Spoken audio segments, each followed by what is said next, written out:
تو آج ہمارے ہاں کچھ لوگ مودی کا ساتھ دے رہے ہیں پاکستان میں بیٹھ کے. نہ ہم پہلے انڈیا کے دشمن تھے نہ آج ہم ہیں, نہ ہم پہلے انڈیا کی عوام کے دشمن تھے نہ آج ہم ہیں, نہ انڈیا کے لوگ پاکستان کے دشمن ہیں. یہ ایک خاص ایک گورنمنٹ ہے جو آخری سانسیں لے رہی ہے, انشاءاللہ مرے گی, یہ انہی کے لوگوں کے ہاتھوں مرے گی. اس نے یہ فسادات کروائے ہیں. پھر میں سیاحوں پر حملہ ہوا ہے, آپ کو پتا ہوگا.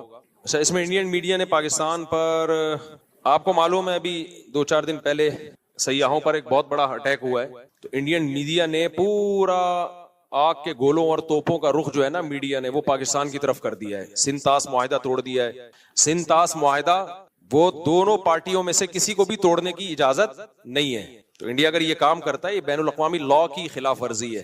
تو انڈیا تو جو کر رہا ہے وہ کر رہا ہے, لیکن آپ اس وقت پاکستان کا حال دیکھیں. پاکستان کوئی ایسی نیگیٹیوٹی نہیں پھیلا رہا. وہاں لوگوں کو ویزے بھی مل رہے ہیں. سکھوں کو کتنے ویزے دیے پاکستان نے ابھی. اگر انڈیا یعنی پاکستان میں ایسا کوئی کام ہوتا ہے نا, پاکستان میں کوئی ملک کے اندر کوئی ایسی کاروائی ہو, انڈیا کتنا خوش ہوتا ہے. ابھی 100 فوجی اٹھا لیے تھے, کتنا انڈیا نے اس کو پروپیگنڈا کیا.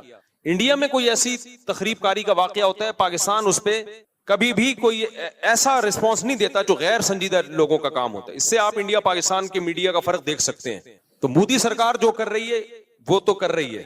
اچھا, انڈیا کا مطلب ہمارا انڈیا نہیں ہوتا جب ہم انڈیا کے خلاف بات کر رہے ہیں. انڈیا بھی دوسرے ملکوں کی طرح ایک ملک ہے جہاں اچھے لوگ بھی ہیں, جہاں برے لوگ بھی ہیں. اور انڈیا میں آج بھی میجورٹی مودی سرکار کے ساتھ نہیں ہے. مودی کو لانے والا وہ اسلام دشمن طاقتیں ہیں, بہت کرپشن کے ذریعے اس کو لایا گیا ہے. کوئی بھی پڑھا لکھا آدمی اس کی جو کرتوت ہیں اس سے مطمئن نہیں ہے. لیکن ہمیں اپنی سیاسی جماعتوں میں بعض لوگوں پر افسوس ہوتا ہے جو ایسے موقع پہ وہ رسپانس دے رہے ہیں جس سے انڈیا خوش ہو.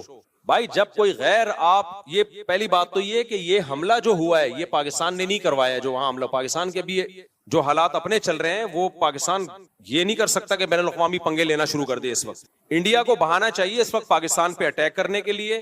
وہاں کے جو مسلمانوں کی حالت انڈیا نے کر کے رکھی, انڈیا سے مراد مودی گورنمنٹ ہے, جو مسلمانوں کی حالت کر کے رکھی ہوئی ہے وہ ساری دنیا کے سامنے ہے. کس طرح مسجدیں گرائی جا رہی ہیں, کیسی ویڈیوز آ رہی ہوتی ہیں, کسی مسلم کو پکڑ کے ڈنڈوں سے مار رہے ہیں, قتل کر رہے ہیں اس کو, وہ کسی سے ڈھکی چھپی نہیں ہے یہ باتیں. تو اس وقت ہمیں ایک قوم بننے کی ضرورت ہے. بہت افسوس کے ساتھ کہنا پڑتا ہے ان کے ملک میں کچھ فساد ہو, کوئی برا ہو, تو بھی ہماری قوم اپنے فوجیوں کو گالیاں دے رہی ہے, اپنے آپ کو برا بلا کہہ رہی ہے. ہمارے ملک میں کچھ ہوتا ہے تو بھی اپنے آپ کو برا بلا. بھائی آپ غیروں کو کیوں خوش کر رہے ہو؟ آپ بتا دو آپ انڈین ہو یا آپ پاکستانی ہو. انڈین سے میری مراد کیا, آپ مودی کے آدمی ہو یا پاکستانی ہو. آپ ڈکلیئر کیوں نہیں کر دیتے؟ انڈیا میں کاروائی ہوئی ہے اور معصوم لوگوں کی جانیں گئی ہیں جس پر ہم بھرپور احتجاج کرتے ہیں کہ بالکل غلط ہوا ہے. یہ جس نے بھی کیا ہے بدترین ظلم کیا ہے. معصوم لوگوں کی جانیں لینے کا کسی کو بھی حق نہیں ہے. وہ سیاح تھے جو کشمیر میں گھومنے کے لیے آئے ہوئے تھے, ان کا قتل کسی بھی طرح سے حلال نہیں ہے. جس نے بھی کیا ہے یہ ظلم ہے, جس کے خلاف جتنی آواز اٹھائی جائے کم ہے. لیکن انڈیا میں جب ظلم ہوتا ہے ہم اس کو ظلم کہتے ہیں, ہماری گورنمنٹ بھی ظلم کہتی ہے, ہمارا میڈیا بھی ظلم کہتا ہے. یہی ظلم جب پاکستان میں ہوتا ہے تو انڈیا کا میڈیا اس کو ظلم نہیں کہتا بلکہ اس پہ بھپتیاں کستا ہے, مذاق اڑاتا ہے اور اس کے اوپر مذمتی بیان نہیں دیتا وہ. اب انڈیا میں یہ ظلم ہوا ہے, ہمارے کچھ بدبخت ایسے لوگ ہیں پاکستان میں جو اس ظلم پر بھی ہمارے ہی خلاف, یعنی ہمارے ہی حکمرانوں کے خلاف اور ہمارے ہی گورنمنٹ کے خلاف آوازیں اٹھا رہے اور بھپتیاں کس رہے ہیں. یار آپ ایک طرف ہو جاؤ, آپ بتا دو ہم پاکستانی نہیں ہیں. ہمارے 20 سیاسی اختلافات فوج سے بھی ہوں گے, سیاست دانوں سے بھی ہوں گے, لیکن معاملہ جہاں مودی سرکار کا آئے گا, پاکستان دشمنوں کا آئے گا, وہاں ہم بھائی ایک پلیٹ فارم پہ بولو جمع ہیں. ہم مسلمان ہیں. اس کے بعد اگر اسلام دشمن قوتوں کی بات آئے گی, کنٹری کی بات آئے گی, تو ہم دوسرے نمبر پہ کیا ہیں؟ پاکستانی ہیں. آپ فیصلہ کر لو, آپ ہو یا نہیں ہو. نہیں ہو تو دفع ہو جاؤ یہاں سے. آپ ایک مذاق بنا لیا بھائی سوشل میڈیا پہ کچھ لوگوں نے, مسلسل اسٹیٹ کے خلاف. آپ کے فوجی شہید ہو رہے ہیں. یار آپ آرمی چیف سے 100 دفعہ اختلاف کرو, کس نے کہا ہے آپ کو آپ اختلاف نہ کرو؟ اور آرمی چیف بناتا کون ہے؟ وزیر اعظم کے سائن سے آرمی چیف بنتا ہے. باجوہ کو کس نے بنایا تھا؟ باجوہ سے پہلے کو کس نے بنایا تھا؟ وزیر اعظم کے سگنیچر کے بغیر آرمی چیف تھوڑی بنتا ہے. آرمی چیف اگر 2 نمبر ہے تو ہمارا وزیر اعظم بھی کیا ہے؟ 2 نمبر. اگر پرانا آرمی چیف 2 نمبر تھا تو پرانا وزیر اعظم بھی 2 نمبر تھا جس نے اس کو بنایا ہے. یہ یک طرفہ جنگ کیوں ہو رہی ہے؟ یہ توپوں کا رخ ایک ادارے کی طرف کیوں ہے؟ برا کہنا ہے, سب اس تالاب میں سب ننگے ہیں. ہمارا ایسا کچھ ہم لوگ بے اعتدالی کا شکار ہو گئے ہیں. ایک ادارے کو تو مسلسل ہدف بنایا جا رہا ہے اور باقی سب دودھ سے دھلے ہوئے ہیں. تو ہم نے سب سے پہلے بھائی اسٹیٹ کا مفاد سامنے رکھنا ہے. آرمی میں اچھے لوگ بھی آتے ہیں, برے لوگ بھی آتے ہیں, لیکن میرے پاس, آپ کے پاس ملک کو بچانے کے لیے, سرحدوں کی حفاظت کے لیے پاکستان آرمی کے علاوہ کوئی آپشن نہیں ہے. یا تو آپ کوئی تو آلٹرنیٹ دوسری فوج لے کر آؤ, تو میں بولوں گا یہ 2 نمبر ہے, یہ 1 نمبر آ گئی. جب آپ کے پاس آپشن ہی نہیں ہے تو بھائی ہمارے پاس, ہم نے آرمی چیف کو نہیں دیکھنا ہے. چیف آرمی کے اچھے بھی آئیں گے, برے بھی آئیں گے, کرپٹ بھی آئیں گے, نیک بھی آئیں گے. وہ ایک انسان ہے. آپ بولو اس کے خلاف اگر آپ نے بولنا ہے, ہمیں کوئی اعتراض نہیں ہے. کوئی تعریفیں کرے گا, کوئی بولے گا اس کے. آپ شہباز شریف کے خلاف بولو, ہمیں کوئی اعتراض نہیں ہے. کوئی تعریف کرے گا, کوئی اچھائی کرے گا. یہ ہمیشہ سیاسی لیڈروں میں ایسا ہوتا ہے. کوئی مریم نواز کے فیور میں ہے, کوئی مخالفت میں ہے, لیکن اتنی مخالفت کہ اس سے اب ہمیں لگے کہ اب معاملہ شخصیات پہ نہیں ہے, اب آپ کو اسٹیٹ سے دشمنی ہے. اب آپ شہباز شریف یا آرمی چیف کے خلاف جو ٹھڑک نکال رہے ہو, تو یہ اصل میں پاکستان کے خلاف آپ نے ٹھڑک نکالنی ہے. تو لیبل آپ آرمی چیف کا یا آرمی کا یا وزیر اعظم کا لگا رہے ہو. کسی شخصیت کے خلاف برا بولو بھائی, ہمیں کوئی اعتراض نہیں ہے, ہم نے کسی کا کلمہ نہیں پڑھا ہے. لیکن ابھی ہو یہ رہا ہے ٹک ٹاک پہ, فیس بک پہ اینٹی اسٹیٹ ایلیمنٹس جو ہے وہ متحرک ہوئے ہوئے ہیں. وہ لیبل لگا رہے ہیں فوج کا, آرمی کا, اور اصل میں ان کی وہ جو ملک کی جڑیں وہ کھوکھلی کر رہے ہیں. تو بھائی اگر باہر سے ہمارے ملک پہ اٹیک ہوتا ہے, اینٹی اسٹیٹ ایلیمنٹس ہمارے ملک میں دھماکے کر رہے ہیں, تو جیسی بھی فوج ہو, ایسے موقع پہ ہم, چاہے میں عمران خان کی حمایت کروں, چاہے میں شہباز شریف کی حمایت کروں, اس موقع پہ ہم کس کے ساتھ ہیں؟ فوج کے ساتھ کھڑے ہوں گے. نہیں کھڑے ہونا تو دفع ہو جاؤ یہاں سے, اور بتا دو کہ میں پاکستان دشمن ہوں, میں نے اس ملک کی اینٹ سے اینٹ بجانی ہے. منافقت چھوڑ دو. پھر سمجھ میں آ رہی ہے بات کہ نہیں آ رہی ہے؟ اتنا زیادہ میڈیا پہ بکواس, نیگیٹیوٹی حد ہوتی ہے یار. سیاسی حالات ہمیشہ سے اکھاڑ پچھاڑ ہوتی ہے. بھٹو کو نہیں پھانسی دی گئی تھی کیا وہ لیگل کام ہوا تھا؟ مارشل لا لگ گیا تھا, کیا وہ لیگل کام تھا؟ کچھ لیگل ہوتا ہے, کچھ انلیگل ہوتا ہے, سب کچھ ہمیشہ سے ہوتا آ رہا ہے, کوئی پہلی دفعہ نہیں ہوا یہ. لیکن جب ملک کی بات آتی تھی تو پوری قوم ایک جھنڈے کے تحت جمع ہو جاتی تھی. اب جو حالات چل رہے ہیں, اب را اور اسرائیل اتنا انوالو ہو چکا ہے کہ قوم ایک جھنڈے کے تحت آ نہیں رہی ہے. یہ بہت ڈینجرس ہے, بہت خطرناک ہے. یہ پاکستان جائے گا, ہم سب کی واٹ لگے گی. چاہے اسلام کے نام پہ توڑو, چاہے آزادی کے نام پہ توڑو. پاکستان کی مثال اس پھل کی ہے کہ آپ درخت کا پھل کاٹ رہے ہو, نیچے ٹوکرا آپ کا دشمن لے کے کھڑا ہوا ہے. یہ آزادی ختم ہو جائے گی ہماری, غلام بنیں گے ہم. لیبیا اور شام سے زیادہ بدترین حالات ہوں گے. یہاں آبادی بہت زیادہ ہے, لیبیا اور شام سے زیادہ آبادی, کروڑوں لوگ بستے ہیں. ایسا خون بہے گا, ایسی لاشیں سڑکوں پہ, کوئی رونے والا نہیں ہوگا. اور پھر بین الاقوامی طاقتیں امن قائم کرنے کے لیے انوالو ہو جائیں گی یہاں پہ. وہ ایسے ہی امن ہوگا جیسے عراق میں ہوا ہے. تمہارے سارے وسائل اور ذخائر پر غیروں کا قبضہ ہو, تم بدترین غلامی کی زندگی گزارو گے. تو ہوش کے ناخن لو, کسی سیاستدان کی محبت یا نفرت میں پاگل مت ہو جاؤ. سمجھ رہے ہو؟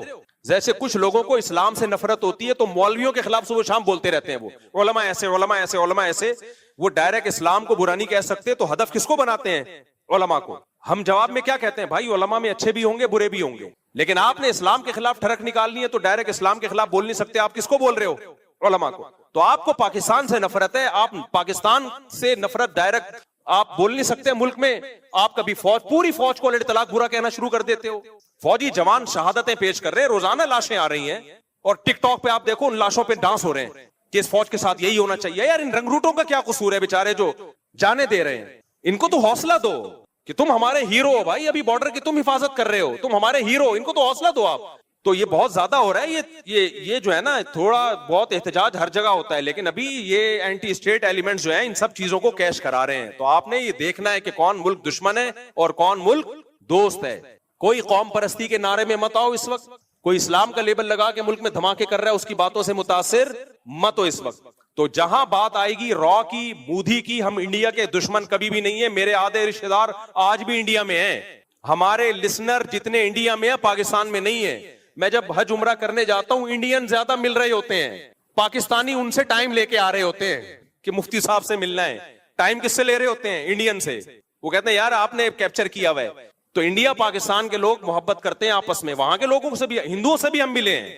کسی کو نہ پاکستان سے نفرت ہے, نہ کسی پاکستانی کو انڈیا سے نفرت ہے. یہ ایک سیاسی جماعت ہے جس کو مودی کہا جاتا ہے, جو اسرائیل کی ایجنٹ ہے. وہ انڈیا میں قتل کرا رہے ہیں. 2011 میں کتنے اچھے حالات تھے انڈیا پاکستان کے, لوگ جا رہے تھے, آ رہے تھے, تجارت تھی, کیونکہ مودی کی حکومت نہیں تھی اس وقت. وہ بھی انڈیا تھا, وہ بھی پاکستان تھا. آج جب سے ان کی حکومت, مودی کی حکومت آئی ہے, اسرائیل کا ایجنٹ ہے بھائی. مسلمانوں کا قتل عام کر رہا ہے ساری دنیا. احمد آباد میں فسادات کس نے کرائے تھے؟ آج جا کے دیکھ لو, وہ ویڈیوز پڑی ہوں گی. احمد ماں باپ کی لاشیں پڑی ہوئی, ایک چھوٹا معصوم بچہ فٹ پاتھ پہ لیٹا ہوا بیٹھا ہوا حسرت سے اپنے ماں باپ کی لاشوں کو دیکھ رہا ہے. یہ ظلم کس نے کروایا تھا؟ تو مودی نے کروایا تھا. آپ کو پتا ہے سورہ یونس جو ہے یہ مکی صورتوں میں سے ہے, ابتدائی اسلام میں نازل ہونے والی صورتوں میں سے ہے.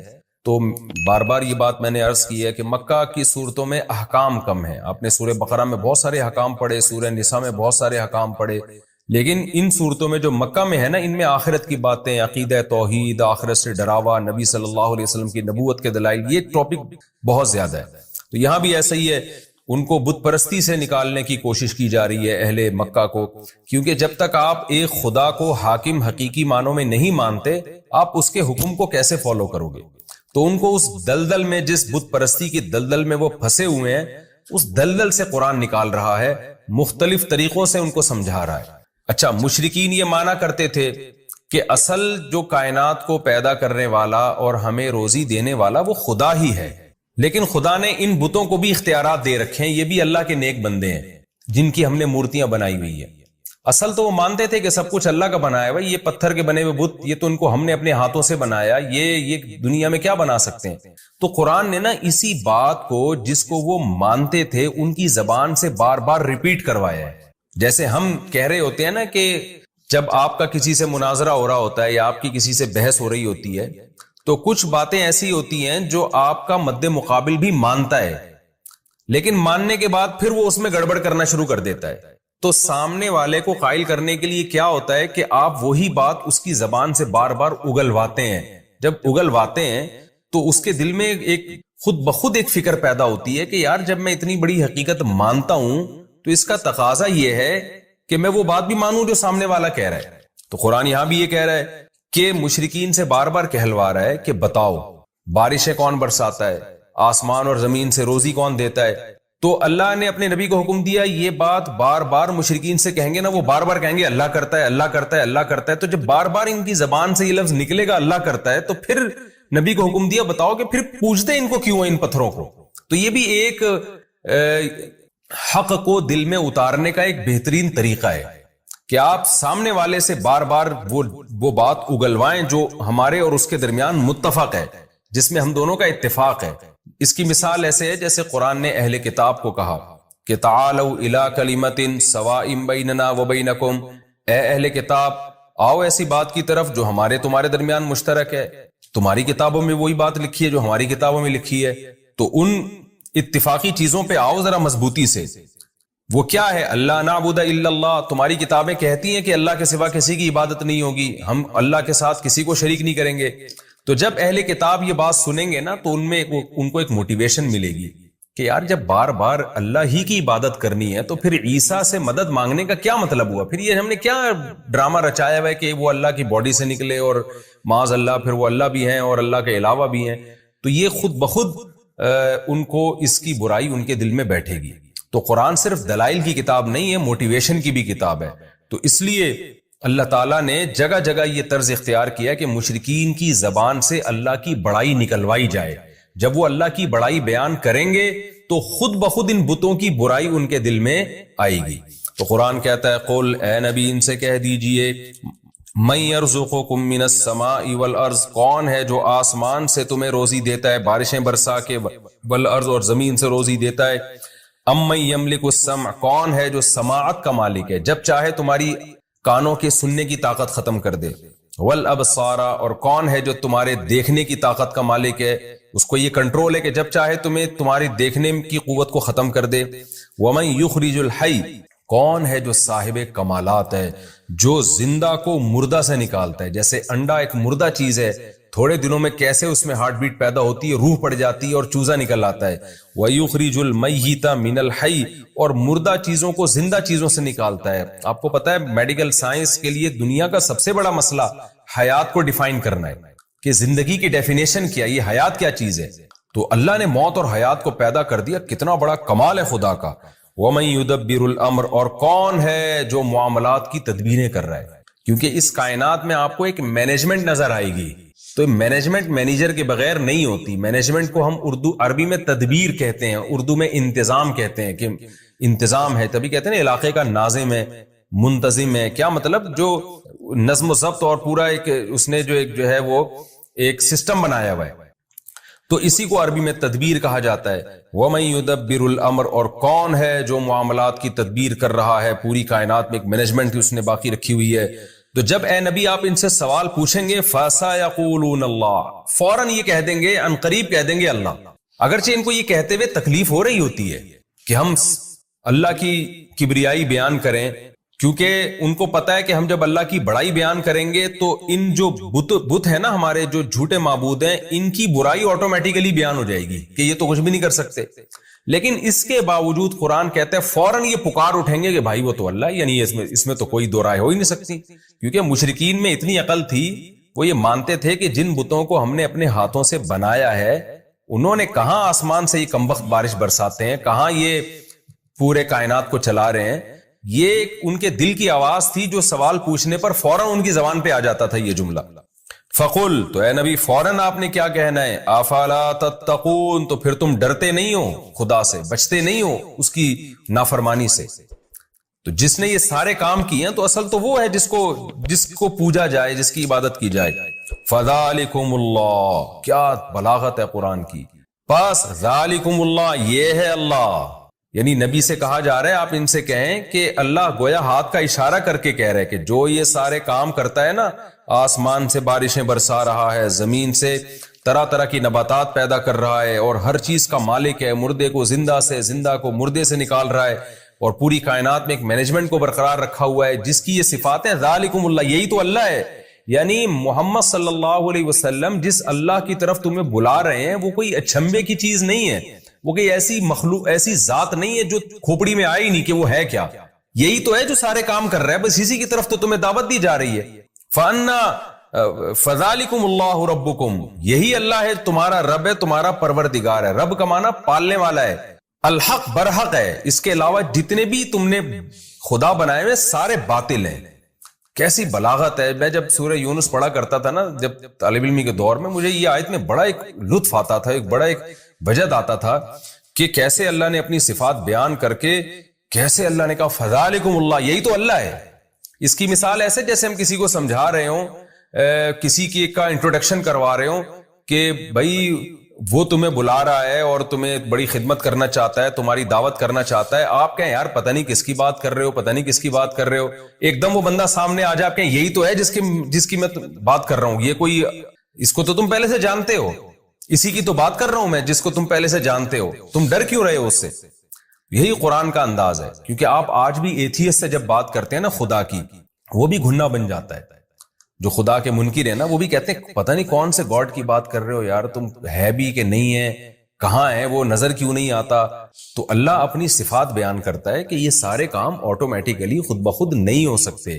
تو جو یہ کام کر رہا ہے فذالکم اللہ، یہی اللہ بالکل تمہارے سامنے ہے. کوئی ایسی چیز نہیں ہے جو تمہاری عقل سے بالا تر ہو. اور اللہ ہے، اور ربکم، یہ پال رہا ہے تمہیں، صرف مالک نہیں ہے بلکہ تمہیں رزق بھی دے رہا ہے، تمہاری تربیت بھی کر رہا ہے. الحق، اور یہی برحق ہے. اس کے علاوہ جتنے جھوٹے خدا تم نے بنائے ہوئے ہیں وہ سارے باطل ہیں. فماذا بعد الحق الا الضلال، تو بتاؤ حق کے بعد اب گمراہی کے سوا کیا رہ گیا. یعنی اللہ کا انٹروڈکشن بھی آ گیا، تعارف بھی آ گیا، اور اس سے اللہ کا وجود بھی ثابت ہو گیا، اور اللہ کا ایک ہونا بھی ثابت ہو گیا کہ یہ سارے کام تو اکیلا اللہ کر رہا ہے. جن کو تم معبود بنا کے پوجتے ہو وہ تو کچھ بھی نہیں کر رہے. تو اللہ کا وجود بھی ثابت ہو گیا اور اللہ کا ایک ہونا بھی ثابت ہو گیا. تو اس حق کو اگر تم نہیں مانتے تو بتاؤ حق کے بعد گمراہی کے سوا کیا ہے. اس کا مطلب اس حق کو تم چھوڑو گے تو تم گمراہی کی طرف لے کے جا رہے ہو. یعنی یہ نہیں ہو سکتا کہ کوئی آدمی کہ میں تو نیوٹرل ہوں، میں نہ اللہ کو مانتا ہوں نہ میں نہیں مانتا، بس میں تو ویسی زندگی گزار رہا ہوں، مجھے کیوں گمراہ کہہ رہے ہو. نہ اللہ کہہ رہے ہیں جو حق کو نہیں مانتا تو وہ گمراہ ہے. جو حق کو نہیں مانتا تو اس کا مطلب وہ گمراہ ہے. فماذا بعد الحق، تو بتاؤ کیا چیز ہے حق کے بعد، الا الضلال، سوائے گمراہی کے. تو اب جو براڈ مائنڈڈ بننے والے لوگ ہیں نا، جو لبرل بنتے ہیں کہ جی ہم کسی ایک طرف نہیں جاتے، نہ ہم خدا کے وجود کو مانتے ہیں نہ انکار کرتے ہیں، اور ہم تو یعنی اعتدال والی رائے اختیار کرتے ہیں. تو اللہ کہتے ہیں نہ، ایک چیز کا حق ہونا ثابت ہو جائے نا تو اس پہ ڈٹ جاؤ.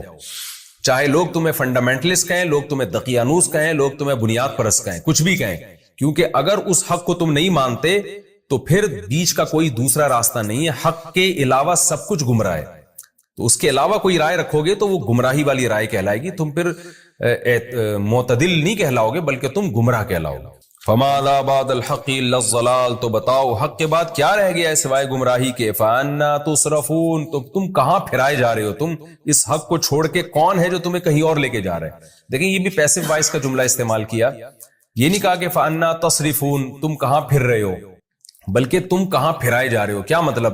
کون سی طاقت ہے جو تمہیں حق سے ہٹا کر کہیں اور لے کے جا رہی ہے؟ اس میں بھی بلاغت ہے۔ بلاغت یہ کہ انسان کا ضمیر، اس کی عقل تو کہتی ہے کہ حق یہی ہے، لیکن کوئی غیر مرئی طاقتیں ہیں جو انسان کو ہٹا رہی ہوتی ہیں وہاں سے۔ وہ شیطان بھی ہو سکتا ہے، وہ آپ کا کلچر بھی ہو سکتا ہے، وہ آپ کے ملکی قوانین بھی ہو سکتے ہیں، وہ آپ کا انوائرمنٹ، اور بہت ساری اور چیزیں ہیں جو انسان کو، آپ کی خواہشات بھی ہو سکتی ہیں، وہ ساری چیزیں آپ کو ہٹا رہی ہوتی ہیں، کھینچ رہی ہوتی ہیں دوسری طرف۔ تو اللہ کہتے ہیں کہ آپ کو کہاں پھرایا جا رہا ہے، کہاں گھمایا جا رہا ہے، یعنی کوئی اور گھما رہا ہے آپ کو۔ سوچو کوئی اور گمراہ کر رہا ہے، گویا آپ تو گمراہ نہیں ہونا چاہتے لیکن ایسا لگتا ہے کوئی طاقت ہے جو آپ کو سیدھے راستے سے ہٹا رہی ہے، اس کے بارے میں غور کرو۔ كذلك حقت كلمة ربك على الذين فسقوا، اسی طرح جو فاسق لوگ ہیں، حدود کو کراس کرتے ہیں۔ حدود کا کیا مطلب؟ عقل کی بھی ایک حد ہے، ضمیر کی بھی ایک حد ہے، لیکن وہ تمام حدود کو کراس کر کے گمراہی کی طرف جو لوگ جاتے ہیں تو ان لوگوں پر اسی طرح رب کا کلمہ ثابت ہو جاتا ہے۔ وہ کلمہ کیا ہے کہ لا یؤمنون، یہ لوگ ایمان نہیں لے کر آئیں گے۔ یہ کلمہ ان پر ثابت ہو جاتا ہے، اللہ کا کلمہ، کہ یہ ہٹ دھرم لوگ سب کچھ مان کے بھی کہ اس کائنات کو چلانے والا اللہ، پیدا کرنے والا اللہ، اس کے بعد بھی وہ گمراہی کا راستہ اختیار کرتے ہیں۔ تو دیکھو اس طرح سے اللہ کی بات ان پر ثابت ہو جاتی ہے، لیکن کن پر؟ جو حدود کو کراس کرتے ہیں۔ قل هل من شرکائکم من یبدأ الخلق ثم يعیدہ، اے نبی ان سے کہہ دیجئے، مزید سوال پوچھیں کہ تمہارے جو معبود ہیں ان میں کوئی ایسا ہے جو مخلوق کو پہلی مرتبہ جس نے پیدا کیا ہو، ثم یعیدہ، پھر اس کو دوبارہ بھی پیدا کرے میدان حشر میں؟ تو فرسٹ ٹائم بھی نہ کسی نے پیدا کیا اور دوبارہ پیدا کرنا تو سوال ہی پیدا نہیں ہوتا۔ قل اللہ، آپ ان سے کہہ دیجئے اللہ ہی ہے، یبدأ الخلق، جو مخلوق کو پہلی دفعہ پیدا کرتا ہے، ثم یعیدہ، پھر دوبارہ بھی پیدا کرے گا۔ اچھا یہاں آپ ایک بلاغت کا نقطہ دیکھیں، جب پہلے سوالات کیے گئے تھے کہ جو کون ہے جو آسمان سے روزی برساتا ہے، کون ہے جو زندہ کو مردہ سے نکالتا ہے، تو قرآن نے کہا فوراً یہ کہیں گے فَسَيَقُولُونَ اللَّهُ، اللہ یہ کام کرتا ہے۔ لیکن یہاں پر کیا ہے؟ جب ان سے سوال پوچھا گیا کون ہے جس نے مخلوق کو پہلی دفعہ پیدا کیا اور دوبارہ بھی پیدا کرے گا، اب یہاں قرآن نے یہ نہیں کہا کہ فَسَيَقُولُونَ اللَّهُ، یہ فوراً کہیں گے اللہ۔ وجہ اس کی یہ تھی کہ دوبارہ پیدا کرنے کے یہ قائل نہیں تھے بہت سارے مشرکین، وہ کہتے تھے پہلی دفعہ تو اللہ نے پیدا کیا، دوبارہ نہیں کرے گا، تو اس لیے اللہ نے اپنی بات بھی آگے بڑھا دی کہ صرف فرسٹ ٹائم نہیں ہے، دوبارہ بھی میں پیدا کروں گا۔ تو اس لیے اللہ نے کہا کہ اے نبی آپ خود ان کو بتا دیں، اب یہاں یہ جواب نہیں دیں گے، اب آپ ان کو بتا دیں کہ جیسے فرسٹ ٹائم خدا نے پیدا کیا ہے، دوبارہ بھی اللہ ہی پیدا کرے گا۔ یہ جو تمہارے بت ہیں پتھر کے بنے ہوئے اور جو جھوٹے خدا ہیں، نہ انہوں نے مخلوق کو پہلی دفعہ پیدا کیا اور نہ یہ دوبارہ پیدا کرنے پر قدرت رکھتے ہیں۔ قل هل من شرکائکم من یبدأ الخلق، کہہ دیجئے تمہارے معبودوں میں کون ہے جو فرسٹ ٹائم مخلوق کو پیدا کرتا ہے، ثم یعیدہ، پھر دوبارہ پیدا کرے گا۔ قل اللہ یبدأ الخلق، پھر آپ خود بتا دیں، یہ تو چپ چاپ بیٹھے رہیں گے، آپ ان کو بتا دیں اللہ ہے یبدأ الخلق، جو مخلوق کو پہلی دفعہ پیدا کرتا ہے، ثم یعیدہ، پھر اس کو دوبارہ بھی لوٹائے گا، دوبارہ بھی پیدا کرے گا۔ فأنا تؤفکون، تو تم کہاں پھرائے جا رہے ہو؟ دوسری دفعہ چلو پیدا کرنے کے قائل نہیں، لیکن فرسٹ ٹائم تو مانتے ہو نا اللہ نے پیدا کیا، تو اس اللہ کو چھوڑ کر کن جھوٹے خداؤں کے پیچھے لگے ہوئے ہو؟ قل هل من شرکائکم من یہدی الی الحق، یہ بھی بڑی دلچسپ آیت ہے۔ آپ بتا دیجئے تمہارے معبودوں میں کون ہے ایسا ہے، من یہدی الی الحق، جو حق کی طرف رہنمائی کرتا ہے۔ جتنے جھوٹے خدا دنیا میں ہیں، کوئی گائیڈنس ہے؟ وہ ہمیں بتا سکتے ہیں کہ صحیح کیا ہے غلط کیا ہے؟ اور جو اللہ ہے وہ تو ہمیں حق بتا رہا ہے، وہ بتا رہا ہے زنا بری چیز ہے، نکاح بری چیز نہیں ہے، سود بری چیز ہے، تجارت بری چیز نہیں ہے، شراب بری چیز ہے، اور حلال اور پاکیزہ اموال بری چیز نہیں ہے۔ وہ تو ہمیں جگہ جگہ گائیڈ کر رہا ہے، رشتہ داری توڑنا بری چیز ہے، جوڑنا اچھی چیز ہے۔ وہ ہمیں نماز بھی بتا رہا ہے کہ ایسے رب کی عبادت کرنی ہے، حج ایسے کرنا ہے، قربانی ایسے کرنی ہے۔ گائیڈنس آپ کو اسلام میں جگہ جگہ گائیڈنس ملے گی اور بہترین ہدایت ملے گی۔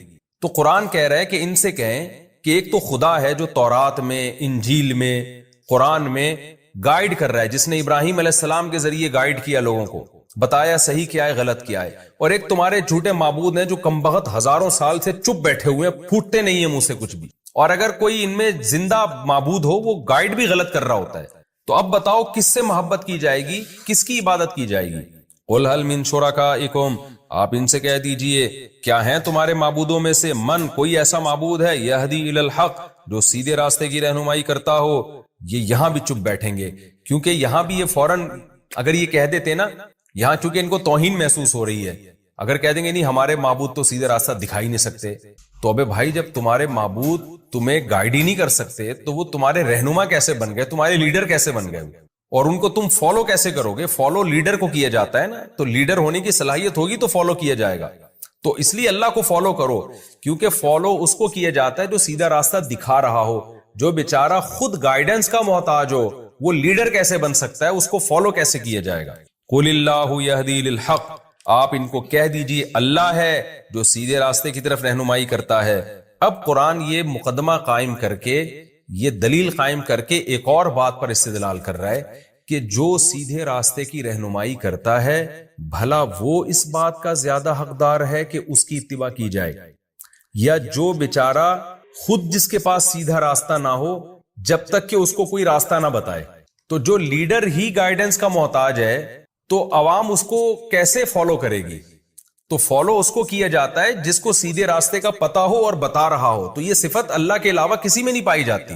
اور آج کے حالات میں تو آپ دیکھ لینا، جن قوموں کو ہم فالو کر رہے ہیں وہ خود ہدایت کی محتاج ہیں، کیسے کیسے قوانین وہ اپنے ملکوں میں پاس کر رہے ہیں، شراب کو انہوں نے لیگل کیا ہوا ہے، زنا کو لیگل کیا ہوا ہے، یہ تو خود ہدایت کی محتاج ہے، اور آج ہم نے ان کو لیڈر بنایا ہوا ہے۔ تو یہ آیت ان لوگوں کے لیے بھی ہے جو اسلام کو چھوڑ کر، خدا کو چھوڑ کر کسی اور قوم کو اپنا لیڈر سمجھتے ہیں اور اس کو فالو کرتے ہیں اور اس کی اتباع میں عزت محسوس کرتے ہیں۔ قرآن کہتا ہے آفمن یہدی الی الحق، بھلا وہ ذات جو حق کی طرف رہنمائی کرے، احق، وہ زیادہ حقدار ہے، ان یتبع، کہ اس کی اتباع کی جائے، ام من، یا وہ زیادہ حقدار ہے، لا یہدی، جو خود سیدھے راستے پر نہ ہو، الا ان یہدا، الا یہ کہ اس کو ہدایت دی جائے، یعنی جب تک کہ اس کو ہدایت دی نہ جائے وہ خود سیدھا راستہ متعین نہ کر سکتا ہو تو اس کو کہاں سے فالو کیا جائے گا؟ فالو اس کو کیا جائے گا جو تمہیں سیدھا راستہ بتاتا ہے، اور وہ اللہ کے سوا کوئی بھی نہیں ہے۔ فما لکم، تو تمہیں کیا ہو گیا، کیف تحکمون، تم کیسے فیصلے کر رہے ہو کہ خدا کو چھوڑ کر، یعنی خدا کے علاوہ کسی کو بھی آپ لیڈر بنائیں گے نا تو یہ آیت سب پہ صادق آ رہی ہے۔ تو اس لیے قرآن کا یہ دعویٰ ہے کہ فالو صرف اللہ کو کیا جائے گا۔ خوب سمجھ لیں، محمد صلی اللہ علیہ وسلم کو جو فالو کیا جاتا ہے نا، آپ کی ذات کی وجہ سے نہیں، بلکہ اس لیے کہ آپ اللہ کا قانون لوگوں کو بتا رہے ہیں، ورنہ نبی صلی اللہ علیہ وسلم کی شخصیت بھی مقصود نہیں ہے۔ یہ بھی قرآن میں جگہ جگہ مضمون پہلے آ چکا ہے، کیونکہ آپ نے بار بار یہ بات کہی ہے قرآن میں کہ اے نبی آپ ان کو بتا دیجئے کہ میں بھی اس قانون کا پابند ہوں جو مجھ پر لازم ہو رہا ہے، مجھ پر نازل ہو رہا ہے، اگر میں اس کو فالو نہیں کروں گا تو مجھے بھی اللہ کے عذاب کا ڈر ہے۔ اس سے پتہ چلتا ہے ہم جو نبی کو فالو کرتے ہیں اس لیے کہ نبی اللہ کے حکام ہمیں بتاتے ہیں، وہ اللہ کی مرضی کے خلاف نہیں چلاتے، ورنہ اصل مقصد جو اسلام کا دعویٰ ہے صرف اور صرف اور صرف اللہ ہی ہے جو اس قابل ہے کہ اس کی اتباع کی جائے، اللہ کے علاوہ کوئی قابل اتباع نہیں ہے۔ وما يتبع اکثرهم الا ظنا، ان میں سے اکثر لوگ گمان کو فالو کرتے ہیں، دلیل کو فالو نہیں کرتے۔ گمان کیا ہے کہ کسی بابے نے، بزرگ نے کہہ دیا کہ یہ معبود ہے اس کو فالو کرو، کسی نے کوئی قانون سازی کر کے دے دی، کوئی اس کو فالو کر رہا ہے۔ میں یہ ظن کی بحث پچھلے لیکچروں میں بہت ڈیٹیل سے بتا چکا ہوں کہ قرآن میں جو ظن کا لفظ ہے کتنے معنوں میں استعمال ہوتا ہے، تو یہاں جب ظن ہے نا، اس سے وہ ظن مراد ہے جس ظن کے پیچھے کوئی دلیل نہ ہو۔ ظن اور گمان کی دو قسمیں، ایک ظن وہ جو ناشی یعنی دلیل ہوتا ہے، اس کے پیچھے کوئی نہ کوئی دلیل ہوتی ہے، اور ایک وہ ظن ہوتا ہے جو اٹکل پچو، وہ ہوائی باتیں، فلاں سے سن لیا، جیسے آج کل ہے نا کالی بلی آگے سے گزر گئی تو یہ ہو جاتا ہے، کوا بیٹھ گیا تو یہ ہو جاتا ہے، جو فضول قسم کی چیزیں جن کے نہ کچھ سر نہ پیر۔ تو اللہ کہتے ہیں یہ لوگ بھی زیادہ تر ظن ہی کو فالو کر رہے ہیں، اور خدا کو جس کے برحق ہونے کے بے شمار دلائل ہیں اس کو فالو نہیں کر رہے، تو گمان کو فالو کر رہے ہیں۔ ان الظن لا یغنی من الحق شیئا، تو اس طرح کے جو ظن ہیں جن کی کوئی پیچھے دلیل نہیں ہوتی، یہ حق کا ذرا بھی فائدہ نہیں پہنچاتے، اس سے انسان کبھی بھی حق تک نہیں پہنچ سکتا۔ ان اللہ علیم بما یفعلون، جو کچھ یہ لوگ کر رہے ہیں اللہ اس سے باخبر ہے۔ وما كان هذا القرآن ان يفترى من دون اللہ، اور یہ قرآن بھی ایسا نہیں ہے کہ اللہ کے سوا، اللہ کے علاوہ سے گھڑ دیا جائے اس کو، یعنی اللہ کے علاوہ کسی مخلوق کے ذریعے اس کو گھڑ کے لوگوں کے سامنے لا کے پیش کر دیا جائے، کوئی شاعر ہو جو یہ کلام پیش کر دے، ایسا بھی نہیں ہے۔ وَلَكِن تَصْدِيقَ الَّذِي بَيْنَ يَدَيْهِ، کیونکہ نبی جب یہ قرآن پڑھتے تھے نا تو بلاغت تو اس میں بلا کی ہے، یہ عجیب آیتیں، مشرکین بڑے ہل جاتے تھے اندر سے۔ قرآن کہتا تھا مَن يَرْزُقُكُم مِّنَ السَّمَاءِ وَالْأَرْضِ، کون ہے جس نے آسمان اور زمین سے تمہیں رزق دیا، کون ہے جو تمہیں سیدھا راستہ دکھاتا ہے؟ تو لیڈر تو وہی ہو سکتا ہے جو سیدھا راستہ دکھائے۔ تو مشرکین کے ذہن میں ایک وہم آ سکتا تھا، وسوسہ آ سکتا تھا، اور ہر دھرمی میں بھی یہ بات کہتے تھے کہ محمد صلی اللہ علیہ وسلم نے کلام گھڑ لیا ہے اپنی طرف سے، بڑا زبردست خوبصورت کلام کرتے ہیں، ہمارے سامنے دلائل کے انبار لگاتے ہیں، تو یہ بڑے بہترین شاعر ہیں، بڑی بلاغت ہے ان کے کلام میں، گھڑ لیا انہوں نے۔ تو قرآن اس کا بھی جواب دے رہا ہے کہ یہ شیطان تمہیں خدا کے کلام سے ہٹا رہا ہے، اللہ تم سے کلام کر رہا ہے، باتیں کر رہا ہے، تمہیں سمجھا رہا ہے، اور تم اب جب تمہارے پاس دلائل سے جواب نہیں ہے تو تم کیا کہتے ہو؟ یہ اللہ کا نہیں، محمد صلی اللہ علیہ وسلم کا کلام ہے۔ قرآن کہتا ہے ایسا نہیں ہے، یہ قرآن ایسا نہیں ہے کہ اللہ کے علاوہ سے گھڑ لیا گیا ہو۔ وَلَكِن تَصْدِيقَ الَّذِي، یہ تو تصدیق کر رہا ہے ان کتابوں کی جو اس سے پہلے گزر چکی ہیں۔ گھڑی ہوئی بات ہمیشہ نہیں ہوتی ہے، پچھلوں کی نقل نہیں ہوتی وہ۔ تو تورات کا بھی یہی مضمون ہے، انجیل کا بھی یہی مضمون ہے، اور قرآن کا بھی یہی مضمون ہے۔ اگر محمد صلی اللہ علیہ وسلم نے گھڑنا ہوتا نا تو اس کی آیتیں میچ کیوں کر رہی ہوتی ہیں تورات اور انجیل سے؟ ایک بڑے اسکالر گزرے ہیں ہندوستان میں، خطبات بہاولپور کے نام، ڈاکٹر حمید اللہ، ان کی بڑی ریسرچ ہے آسمانی کتابوں پہ بھی، انتقال ہو گیا، اللہ ان کی مغفرت فرمائے۔ خطبات بہاولپور کے نام سے ان کے بڑے زبردست لیکچرز ہیں، میں نے بچپن میں پڑھے تھے وہ۔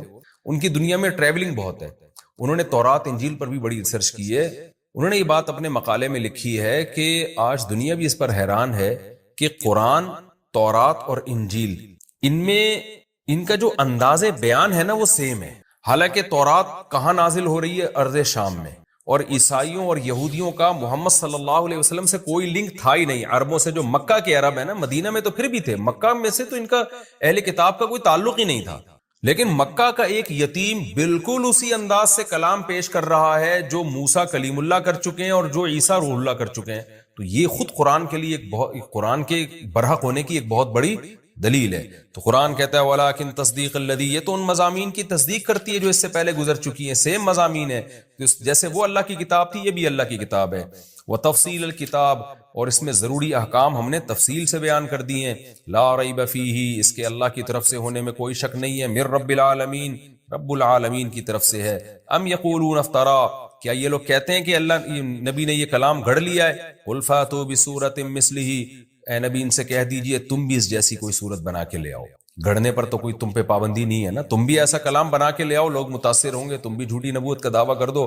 وَادْعُوا مَنِ اسْتَطَعْتُمْ، اور تمہارا تو دعویٰ محمد صلی اللہ علیہ وسلم نے اکیلے بنا لیا ہے، ہم تمہیں چیلنج کر رہے ہیں کہ تم سارے شعراء کو اکٹھا کر لو، سارے خطیبوں کو جمع کر لو، اللہ کے علاوہ جو تمہیں ملتی ہے مخلوق لے آؤ، ان کنتم صادقین، اگر تم اپنے دعوے میں سچے ہو۔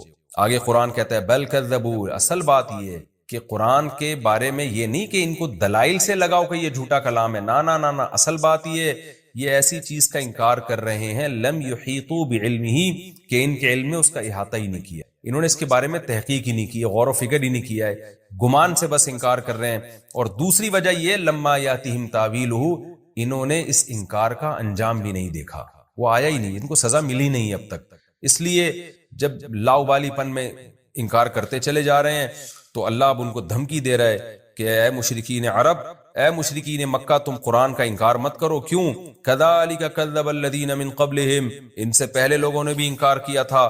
فانظر کیف کان عاقبۃ الظالمین، دیکھو ظالمین کا انجام پھر کیسا ہوا۔ تو تمہارا بھی پھر وہی انجام ہو سکتا ہے۔ تو دلائل سے تو اللہ بات کر رہے ہیں، اللہ تعالیٰ دھمکیاں بھی دے رہے ہیں ساتھ ساتھ، کہ یہ ہلکی بات نہیں ہے کہ جس کا دل چاہے ایمان لے آئے، جس کا دل چاہے رد کر دے، نہ، تمہیں غور و فکر کر کے ایمان لانا پڑے گا۔ پھر نبی کو تسلی دی جا رہی ہے، کیونکہ نبی صلی اللہ علیہ وسلم بہت پریشان ہوتے تھے، سب ایمان کیوں نہیں لے کر آتے، اتنی واضح آیات ہیں۔ اللہ نے فرمایا وَمِنْهُمْ مَن يُؤْمِنُ بِهِ، کچھ ان میں سے ایسے ہیں جو ایمان لائیں گے اور لاتے ہیں، وَمِنْهُمْ مَن لَا يُؤْمِنُ بِهِ، اور کچھ ایسے ہیں جو نہیں لے کر آئیں گے۔ تو آپ نے اپنا کام جاری رکھنا ہے، یہ لالچ نہیں رکھنی کہ سارے مسلمان ہو جائیں، یہ ممکن نہیں ہے۔ وَرَبُّكَ أَعْلَمُ بِالْمُفْسِدِينَ، جو مفسد لوگ ہیں، جو ایمان نہیں لے کر آئیں گے، اللہ ان کو خوب جانتا ہے، خود ہی نمٹ لے گا ان سے۔ یہ ہمارا جناب رکوع نمبر 4 اور 9 تفسیر کے لحاظ سے کمپلیٹ ہوا. میں انشاءاللہ اس کا مختصر خلاصہ پیش کر دیتا ہوں. پہلی آیت میں ہمیں اللہ نے بتایا کہ اللہ کی صفات ہیں، آسمان سے رزق برساتا ہے. دیکھیں قرآن کا جو دلائل کا انداز ہے وہ منطقیانہ نہیں ہے، وہ نیچرل ہے. تو نیچرل یہی ہے کہ قرآن اس کائنات میں ہونے والے تغیرات کو بیان کرتا ہے کہ یہ خود بخود کیسے ممکن ہے، یہ آٹومیٹیکلی نہیں ہو سکتے، یہ سب کچھ اللہ کر رہا ہے. تو مشرکین کی زبان سے نکلوایا جا رہا ہے اللہ کا تعارف، اور پھر نفی کی جا رہی ہے کہ جب اللہ کر رہا ہے تو پھر ان معبودوں کو تم کیوں پوجتے ہو. تو پہلا مضمون تو اس کا توحید ہوا کہ سب کچھ کرنے والی ذات اللہ کی ہے، لہذا پکارا بھی اسی کو جائے گا اور عبادت بھی اسی کی جائے گی. دوسری بات ہمیں کیا پتہ چلی کہ پہلی مرتبہ اللہ نے پیدا کیا. مشرکین جو شرک کرتے تھے ان کی میں بھی اتنی کھوپڑی تھی کہ خود بخود کائنات پیدا نہیں ہو سکتی، تو وہ یہ مانتے تھے کہ فرسٹ ٹائم اللہ نے پیدا کیا. اختلاف اس میں کرتے تھے کہ دوبارہ پیدا ہوگا کہ نہیں، یہ ہوگی کہ نہیں ہوگی. تو آج کا جو ملحد ہے وہ بالکل ہی بے عقل ہے، وہ کہتے ہیں کائنات خود خالق ہے، یعنی کائنات نے اپنے آپ کو خود پیدا کر لیا. یہ تو پاگلوں والی بات ہے بالکل. اچھا یہ بھی خوب سمجھ لیں، جو ملحد کہتے ہیں نا کوئی خدا نہیں ہے، یہ بھی جھوٹ بولتے ہیں. جو یہ کہتے ہیں نا خدا نہیں ہے، وہ اس کائنات ہی کو کریٹر مان رہا ہے، یعنی اس مادی چیز جو کچھ ہونے میں کسی طاقت کی محتاج ہے، اس محتاج ہی کو کریٹر قرار دے دیا. تو کتنی بڑی بے عقلی کی بات ہے. تو اللہ نے ان آیتوں میں بتایا کہ فرسٹ ٹائم بھی وہ پیدا کرتا ہے، دوبارہ بھی وہی پیدا کرے گا. اور تیسری بات، ہم فالو کس کو کریں، اس کا بھی ان آیتوں میں اللہ نے جواب دیا کہ آفامن یہدی الی الحق احق ان یتبع امن لا یہدی الا ان یہدی. یہ آیت تو رٹا لگا کے یاد کر لیں. یہ آج مغربی کلچر پہ بہت صادق آتی ہے. مشرکین مکہ کسی کلچر کو فالو نہیں کرتے تھے، مشرکین مکہ اپنے ہی باپ دادا کے گڑے ہوئے مذہبی غلط نظریات کو فالو کرتے تھے. اس پہ قرآن نے یہ کہا کہ جو خود ہدایت کا محتاج ہو اس کو فالو کیا جائے گا، یا جو ہدایت دیتا ہو اس کو فالو کیا جائے گا. آج بھی یہ بات دنیا پہ صادق آتی ہے کہ دنیا میں مجھے بتاؤ قرآن کے علاوہ، یہ اللہ کے علاوہ جس نے قرآن میں آیتیں نازل کی، آپ کو ہدایت ملے گی کہاں؟ جو مغربی ممالک جو اپنے آپ کو اتنے بڑے فنٹر سمجھتے ہیں، دنیا کی ذہین ترین اور تہذیب یافتہ قومیں سمجھتی ہیں، وہ خود اپنے ہاتھوں سے بنائے ہوئے قوانین سے پریشان ہیں. ان کا سسٹم کیسا تباہ و برباد ہو رہا ہے وہاں پہ، کس قسم کے بیہودہ قوانین وہاں رائج ہو رہے ہیں. یعنی جو چیز ان کی قوم میں شامل ہو جائے نا، کلچر کا حصہ بن جائے، وہی قانون بن کے اسمبلیوں میں پاس ہو جاتی ہے. تو جو برائی معاشرے میں پھیل جائے گی وہ قانون بن کے پاس ہو جائے گی. تو اس سے تو پتہ چلتا ہے وہ تو خود گائیڈنس کے محتاج ہیں، اور ہماری جو ینگ جنریشن ہے وہ فالو ان کو کر رہی ہے. اس لیے میرے بھائی فالو صرف اللہ ہی کو کیا جائے گا، کیونکہ آپ قرآن کے الحم سے لے کے والناس تک اگر احکام دیکھیں تو آپ کو نیچر کے قریب نظر آئیں گے. قرآن صفائی کی تعلیم دے رہا ہے، وَثِيَابَكَ فَطَهِّرْ، اپنے کپڑوں کو پاک رکھیے. یا ایھا النبی کلوا من الطیبات واعملوا صالحا، کہ کھاؤ بھی پاکیزہ اور عمل بھی پاکیزہ ہو. تو ہر چیز میں پاکیزگی جھلک رہی ہے، اس میں طہارت جھلک رہی ہے. تو اس لیے یہ 2 اور 2 4 کی طرح ہے کہ یورپ کے پاس، اہل مغرب اقوام کے پاس، ان لوگوں کے پاس ہدایت نہیں ہے. تو اللہ کہہ رہا ہے بھلا جس کے پاس خود ہدایت نہ ہو وہ اس بات کے زیادہ لائق ہے کہ اس کو فالو کرو، یا جو خود لوگوں کو ہدایت دے رہے جیسے کہ اللہ. ظاہر ہے اللہ کے علاوہ ہمارے پاس کوئی نہیں ہے جس کو ہم فالو کریں. اب اللہ نے ہمیں بتایا کہ میرے احکام تمہیں نبی بتائیں گے، لہذا نبی جیسا کر رہے ہیں اور جیسا کہہ رہے ہیں اس کو فالو کرتے چلے جاؤ. تو ہم نبی کی اتباع جو کرتے ہیں اس لیے تاکہ ہم اللہ کی اتباع کر سکیں. اور وما یتبع اکثرهم الا ظنا، اس میں ہر باطل کی جو بیس ہے وہ یہی ہوتی ہے. اس کے تحت علماء نے لکھا ہے کہ آج کل جو لوگوں کے سیاسی تبصرے یا اوٹ پٹانگ تبصرے، جن کی کوئی دلیل ہی نہیں ہوتی، ان کے پاس کوئی معلومات ہی نہیں ہوتی، اور بیٹھ کے آپ دیکھیں نا 4 آدمی جمع ہوں گے تو چاروں پھینکنا شروع کر دیتے ہیں، وہ یہ کر رہا ہے، وہ یوں کر رہا ہے، وہ غلط ہے، وہ صحیح ہے. کسی کے پاس کوئی اوتھینٹک بات نہیں ہوتی، کوئی دلیل نہیں ہوتی. تو یہ ہر باطل کے پیچھے یہی فلسفہ ہوتا ہے، بغیر تحقیق کے، بغیر دلیل کے بات کرنا. تو مشرکین عرب بھی اسی بیس پہ برباد ہوئے. اور پھر ان آیتوں میں ہمیں یہ بھی بتایا گیا کہ قرآن اللہ کا کلام ہے، اس کی بلاغت ایسی ہے. اس پر میں بہت ڈیٹیل سے سورہ بقرہ میں بات کر چکا ہوں کہ یہ جو قرآن بار بار دعویٰ کرتا ہے کہ اس جیسا کلام نہیں لا سکتے، اس کا مطلب کیا ہے. اس میں پہلے لمبی چوڑی بحث کر چکا ہوں، دوبارہ اس کو ریپیٹ نہیں کروں گا. تو خلاصہ یہی کہ بلاغت میں اس جیسا کلام عرب عاجز آ گئے. کوئی کسی نے جھوٹا کلام بھی پیش کرنے کی کوشش نہیں کی، ان کو پتا تھا کہ یہ ممکن نہیں ہے ہمارے لیے.